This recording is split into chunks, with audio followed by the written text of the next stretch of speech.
Hello everyone and welcome to the latest episode of Book Time with Elvis with me, Mark, and of course it's the latest episode that follows up with our hashtag Reading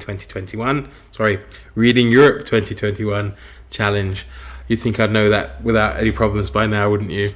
This is an update of match day 16, the penultimate matches in the last 16 of the Euro 2020 competition, and what an amazing day it was yesterday. Wow. If you don't want to know, of course, the results, stop watching. But I will go through, of course, the football results as well as the reading results and how things stand. So, what a day it was. Two amazing matches. First up, we had Croatia, drawn by Jane Petrie, Karen Evans, versus Spain, drawn by Margaret D, the book Rook, and John Warner. And, Croatia went ahead early due to a free-kick goal by Spain. However, Spain were able to rally and come back to bring the game up to 3-1. And it looked pretty certain they were going to win it outright. But to everyone's amazement, Croatia came back shortly before the end. They scored twice more, brought the game to 3-3, forcing extra time. It was a fantastic comeback. However, unfortunately, they weren't able to continue that momentum, and in extra time, they went down to a further 2 goals from Spain, thus knocking them out of the competition, but knocking them out gallantly and in amazing style. Very, very heroic fashion.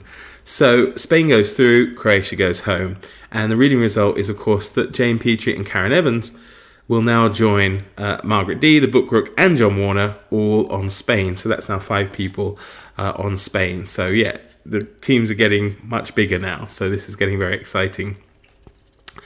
The second game yesterday was France, drawn by Matthew Nightbird Books and Moonpome, versus Switzerland, held by the solitary Miss Reads a Lot. This was apparently an amazing game too. I saw part of it, but unfortunately I fell asleep because, I'm up about 4:30 every day, walking Elvis, and, it's the last days of school, it's hot weather, I haven't slept well, so unfortunately I fell asleep. But this game apparently is one for the record books. Now, I didn't think it was that amazing, the bits I saw at first, because I believe Switzerland took the lead, but the France came back, and they brought the game up to 3-1. And this was the point where I pretty much fell asleep. I don't think there was much longer left to play. Anyway, I woke up this morning, lying in bed, procrastinating. Elvis is telling me, come on, I want to go out. But I still kind of looked through the Voxer group chat, and I was like, what? Sorry? The people who had France were now talking about having to read something from Switzerland. And I'm like, it was 3-1 when I fell asleep last night. Well, apparently it didn't end that way.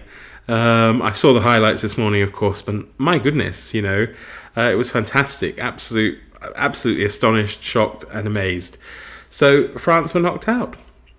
It seems that Switzerland were able to level the game at 3-3 and force the extra time, though the extra time itself didn't produce any clear winner, so it meant the match went to penalties, and through this, Switzerland won.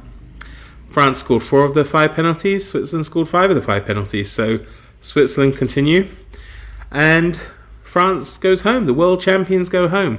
So that means for our reading result that Matthew Nightbird Books and Moonpome, who probably thought they were safe, with France, being the world champions, no. Now they're joining Miss Reads a Lot.